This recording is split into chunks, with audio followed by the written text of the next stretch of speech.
Shalom. On a vu ces derniers cours les conditions pour faire une prière de paiement. Maintenant, on va étudier une chose qui est un peu plus compliquée, dans le même domaine, alors concentrez-vous bien. Ce qu'on a vu maintenant, c'était les cas où quelqu'un n'a pas prié. Il n'a pas prié Shachrit, il fait 2 fois Mincha, il n'a pas prié Mincha, il fait 2 fois Arvit, etc. Des fois, dans la halakha, il y a des cas où on a prié, notre prière n'est pas valable. C'est quand on veut rajouter un certain passage, et on ne l'a pas rajouté. Par exemple, à Rosh Chodesh, à Shachrit et à Mincha, on doit rajouter Yalev et Yavo. Si quelqu'un a oublié de dire Yalev et Yavo, il a fait toute sa prière, il doit la refaire du début jusqu'à la fin. Attention, beaucoup de gens se trompent. À Arvit de Rosh Chodesh, si on a raté Yalev et Yavo, il n'y a pas besoin de refaire la prière. Par contre, à Chol HaMoed, on rajoute aussi Yalev et Yavo. Là, les 3 prières, Shachrit, Mincha, Arvit, donc Arvit inclus. Si on a raté, on a oublié de dire Yalev et Yavo, on doit refaire toute la prière. Les gens confondent donc Arvit de Rosh Chodesh et Arvit de Chol HaMoed. Arvit de Rosh Chodesh, si on n'a pas dit Yalev et Yavo, alors on ne doit pas refaire la prière. Arvit de Chol HaMoed, si on n'a pas dit Yalev et Yavo, il faut refaire la prière. D'autres cas, c'est ça, hein, il n'y a que Chol HaMoed, ouais. Il n'y a que les cas de Chol HaMoed et de Rosh Chodesh, on doit ajouter Yalev et Yavo, et si on n'a pas dit, alors la prière n'est pas valable. Tous les autres, ça c'est déjà une prière en soi, d'accord? Si quelqu'un n'a pas dit Atachonantano, l'Avdallah, si quelqu'un a oublié le passage qu'on dit à Purim ou à Hanouka, dans tous ces cas, la prière elle est valable quand même. Mais dans les cas de Shachrit, Mincha pour Rosh Chodesh et les 3 prières pour Chol HaMoed, si on oublie Yalev et Yavo, alors la prière n'est pas valable. Il y a une grande discussion chez les sages médiévaux de France. Je crois que vous vous souvenez, c'est Antitosphot et les sages de Provence. D'accord ? Est-ce que quelqu'un qui, par exemple, il a oublié à Mincha de dire Yalev et Yavo, Mincha de Rosh Chodesh. Maintenant, Rosh Chodesh dure un seul jour. Ce soir à Arvit, c'est déjà plus Rosh Chodesh. Vu qu'il a raté sa prière, la prière de Mincha n'est pas valable. Est-ce que maintenant il peut faire 2 fois Arvit, oui ou non? D'un côté, on va dire oui, parce que sa prière de Mincha n'est pas valable. D'un côté, on va dire, mon cher ami, pourquoi il a raté Mincha? Parce qu'il n'a pas dit Yalev et Yavo. Maintenant, quand il fait Arvit du soir, c'est plus Rosh Chodesh. Il ne peut pas dire Yalev et Yavo. Donc il ne va pas dire Yalev et Yavo.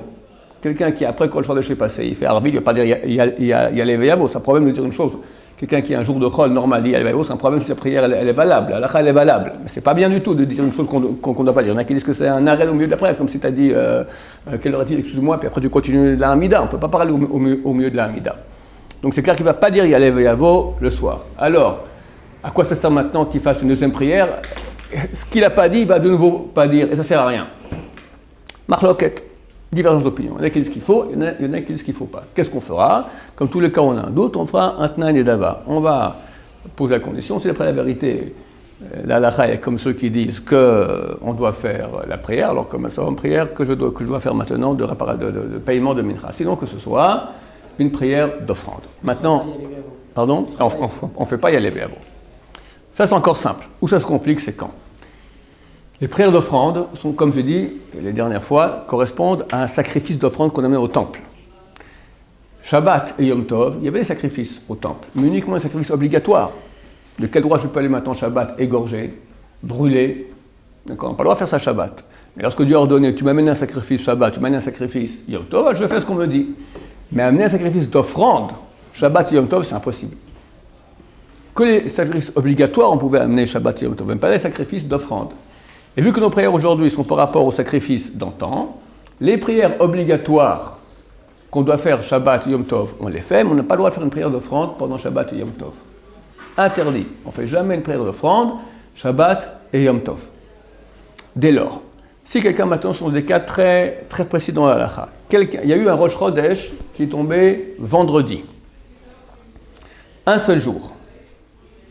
Et le type, il a fait Mincha comme il faut avec Kavana, tellement Kavana qu'il a oublié de dire Yalev et Yavo. D'accord? Et il continue comme ça, il rentre dans le avec son Mincha, tout coup il fait Alun Shabbat, tout coup il se rappelle, ouais, j'ai oublié de dire Yalev et Yavo. Maintenant on a reçu Shabbat, c'est déjà Shabbat. Alors, qu'est-ce qu'on dit? Vu que maintenant c'est plus Rosh Chodesh, il devrait normalement ce soir faire 2 fois Arvit, mais le deuxième fois faire un Tnan et Dava, une condition de prière d'offrande. On a dit qu'on ne peut pas faire une prière d'offrande Shabbat. Dans ce cas-là, c'est cuit. Il ne peut rien faire. La seule chose qu'on lui conseillera, c'est faire rapidement sa prière de Harvit, et après demander gentiment au Shear Tzibour quand il fait Me'en Sheva. C'est-à-dire qu'à Harvit, on n'a jamais une Chazara, mais le soir de Shabbat, uniquement le soir de Shabbat, on a une sorte de Chazara, on s'appelle Me'en Sheva, comme 7. Il y a 7 brachot dans la prière de Shabbat, on fait Me'en Sheva, comme si c'est 7. On fait une seule bracha, mais qui rappelle tous les Magen Avot, on rappelle tous les sujets des 7 brachot dans une seule bracha. Il se mettra après du Shear Tzibour, tu me rends quitte maintenant pour ton Me'en Sheva, et quelque part, d'après certains décisionnaires, on peut dire qu'il a été rendu quitte quelque part de sa prière de Mincha qu'il a raté. Lui, il a fait son Harvit normal, et quand il écoute Me'en Sheva, il pensera qu'il fait maintenant le paiement de la prière de Mincha qui n'était pas valable parce qu'il a oublié de dire Yalev et Yavo. Un autre cas similaire, c'est si maintenant le dernier jour de Sukkot tombe un vendredi. Sukkot, c'est 7 jours. Le 8e jour, c'est une autre fête, Shmini Atzeret. Ici en Israël, c'est 2 fêtes à la fois, c'est Shmini Atzeret et Simchat Torah. À l'étranger, ils font un jour Shmini Atzeret, un autre Simchat Torah. Le jour de Shmini Atzeret tombe Shabbat. Même topo que je viens de dire maintenant. Lui, il a fait son mincha du dernier jour de Chol HaMoed et de Sukkot, et il a oublié de dire Yalev et Yavo de Chol HaMoed. On est le vendredi après-midi. Rentre la fête de Shabbat et de Shmini Atzeret, et il se rend compte qu'il a oublié de dire Yalev et Yavo. Il doit refaire mincha. Mais c'est un doute, parce que quelque part, il a quand même prié. Alors, normalement, il devrait faire un mincha avec un nedava, condition nedava. On peut faire une condition nedava à Yom Tov et à Shabbat, ou à Shabbat. Dans ce cas-là, qu'est-ce qu'il va faire? De nouveau, il va demander au Shear Tzibour de le rendre quitte pour Me'en Sheva. Il y a un cas, par contre, où c'est différent, c'est si on est le dernier jour de Chol HaMoed de Pesach. Pesach, il y a 7 jours. Le premier, c'est un Yom Tov. Le dernier, c'est un Yom Tov. On est maintenant le 6e jour. On va dire mardi. Et mardi soir rentre le 7e jour de Pesach. Mardi après-midi, il a dit Mincha, il a fait après le Mincha, il a oublié de dire Yalev et Yavo. Il se rappelle une fois la nuit tombée, on est déjà le jour de Yom Tov. Là, il n'y a pas de problème. Il pourra faire 2 fois Harvit. Pourquoi? Parce que qu'est-ce qu'il a raté? Il a raté dans Mincha de Chol HaMoed de rappeler que c'est la fête de Pesach. C'est ça qu'il a raté. Yalev et Yavo, Chag, Yom Chag HaMatzot Hazeh. Maintenant, le soir du 7e jour, donc le mardi soir, c'est Yom Tov. Qu'est-ce qu'il dit dans sa prière? Il rappelle aussi. Yom Tov, Chag HaMatzot Hazeh. Il rappelle aussi. Donc, quelque part, il peut faire 2 fois la prière de Mincha en tant que paiement. Ce n'est pas une prière d'offrande. C'est la prière de paiement de Mincha qu'il a raté. Je vous laisse un peu compliqué, donc revoyez bien que ce n'est pas courant que ça arrive, mais ça peut arriver. Et pas tout le monde est au courant de ces détails de Ilchatik, donc faites bien des revisions là-dessus. Baruch Adonai, l'Olam, Amen, Amen.